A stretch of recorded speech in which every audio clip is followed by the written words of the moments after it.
Hello and welcome. This is Dr. Mohammad Shaukat Ansari from your lovely channel Learn English with Shaukat Ansari. The motto and intention behind this channel is to see your language improved, is to cover your syllabus items. And before I proceed, I would like to place a polite reminder to all of you that you subscribe to this channel and try to make it a hit among learners of English. More than 79 videos are uploaded to this channel and they deal with different aspects of English language skills improvement. In this special lesson, I am going to discuss Aristotle's Poetics as a sort of introduction. And I must tell you that Aristotle's Poetics is prescribed to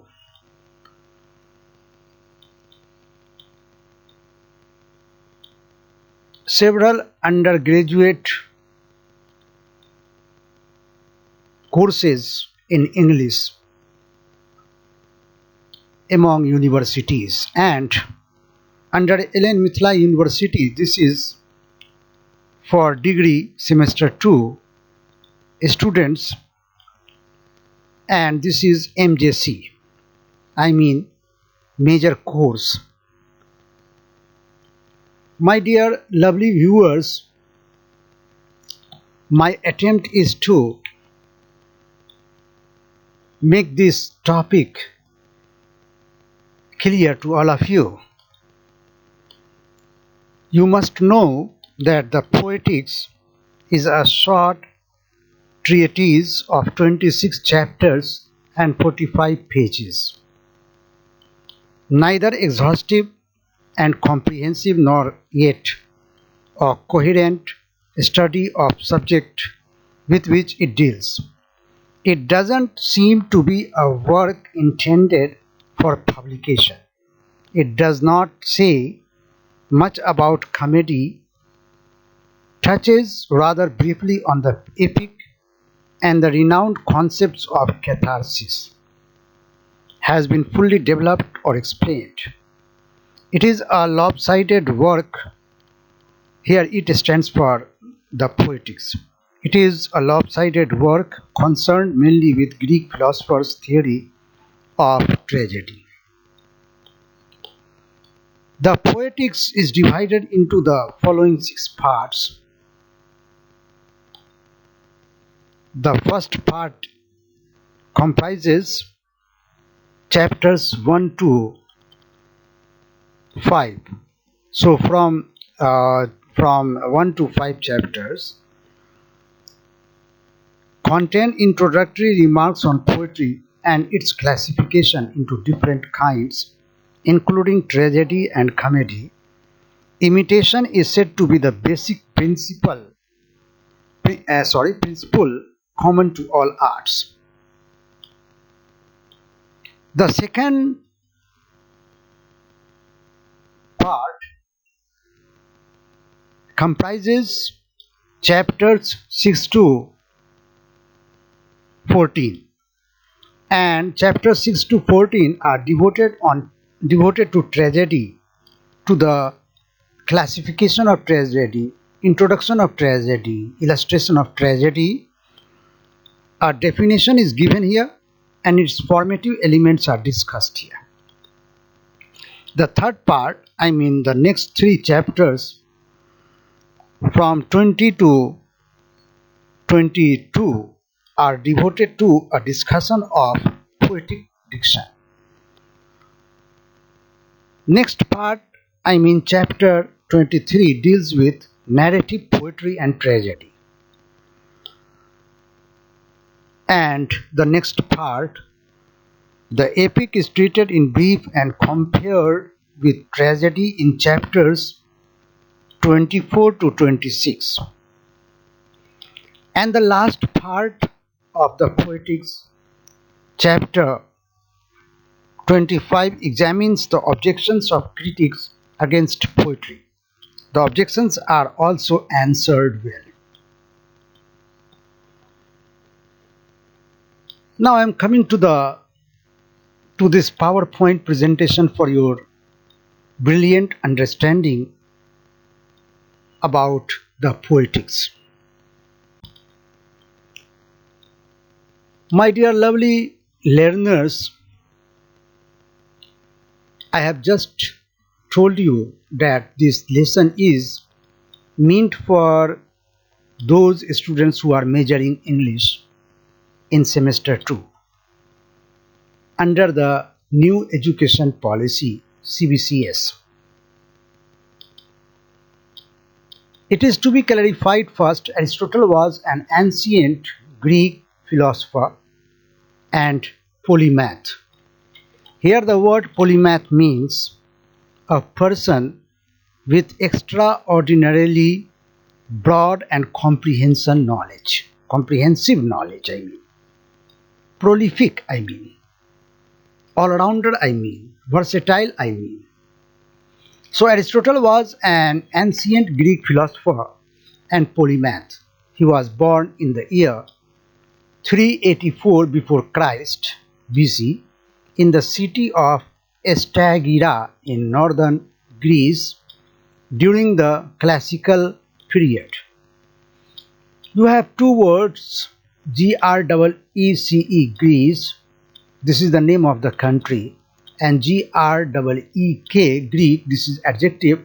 This is for those people who are associated with, who are born in Greece or associated with Greece. What I say, Aristotle was born in the year 384 BC in the city of Stagira in northern Greece during the classical period. Remember this word, this name of the city where he was born, Stagira. At the age of 17th, Aristotle joined Plato's academy in Athens and remained there till the age of 37. Here I would like to clarify that Plato was the teacher, Aristotle's teacher, Aristotle's guru. Aristotle's writings cover a broad range of subjects spanning the natural sciences, philosophy, linguistics, economics, politics, psychology, and the arts. It means Aristotle took up for his illustration, for his explanation, for his examination, the subjects like natural sciences, philosophy, linguistics, economics, politics, psychology, and the arts. Shortly after Plato died, Aristotle left Athens and at the request of Philip II of Macedonia, tutored his son Alexander the Great, beginning in 343 BC. Here it is clear that he tutored Alexander the Great also.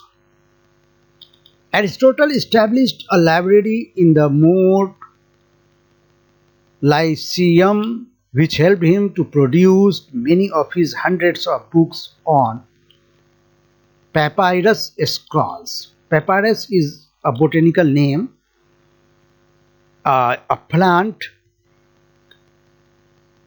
which has got the stems, and from those stems papers are manufactured. And on the leaves of papyrus, on the scrolls of papyrus, Aristotle wrote his treatise, his articles. Aristotle wrote many elegant treatises and dialogues for publication. Only around a third of his original output has survived. It is to be remembered by all of you that Aristotle wrote many elegant treatises, but Some of them are survived now. Actually, his purpose was not to publish those treatises, and he was not in a position to protect them. Aristotle provided a complex synthesis of the various philosophies existing prior to him. His teachings and methods of inquiry have had a significant global impact, and as a result, his philosophy has exerted influences across the world, and it continues to be a subject of contemporary philosophical discussions. It means Aristotle wrote on several subjects, but his philosophy still continues to be a subject of discussion. Aristotle's views profoundly shaped the medieval scholarship. No doubt he was a great scholar, he was a great philosopher, he was a literary giant, no doubt, and he was associated with Greece, and he was the disciple of Plato, you must remember. Aristotle between 335 and 323 BC is believed to have composed many of his works.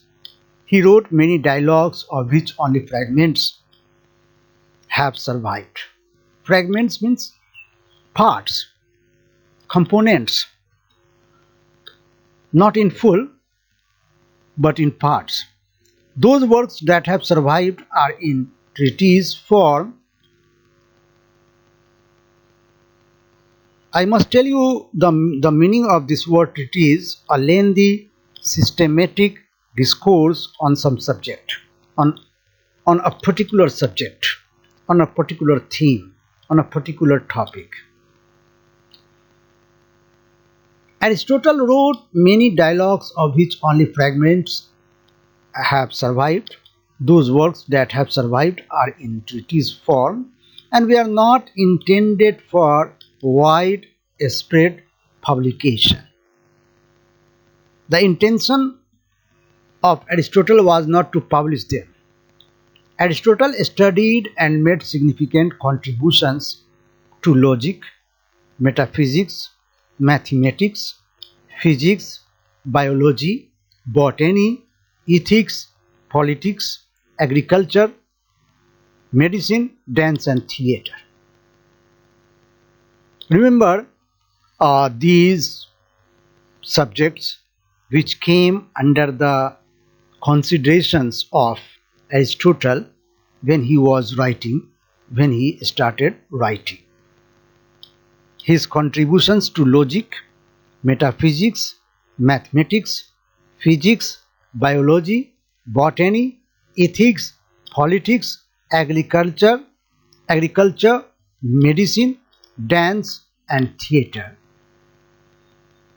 You can find his immense contributions as a writer, as an author. Aristotle died in Chalcis, Euboea, in the year 322 BC, here BC, before Christ, of natural causes. He died of natural causes.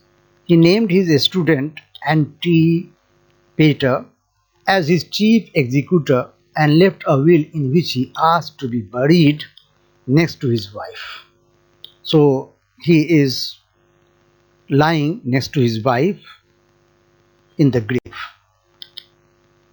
Aristotle's Poetics is the earliest surviving work of Greek dramatic theory and the first extant philosophical treatise to focus on literary theory. Again, I must tell you, treatise means a lengthy systematic discourse on some subject. In this text, I mean in the Poetics, Aristotle offers an account which refers to poetry and more literally the poetic art. deriving from the term for poet, author, and maker. Aristotle divides the art of poetry into verse, drama, lyric poetry, and epic. Aristotle also draws a famous distinction between the tragic mode of poetry and the type of history writing practiced among the Greeks. According to him, history deals with things that took place in the past. Tragedy concerns itself with what might occur or could be imagined to happen. In summary, I must tell you that you derive maximum benefits from such videos, and subscribe to this channel also. Thank you very much. See you.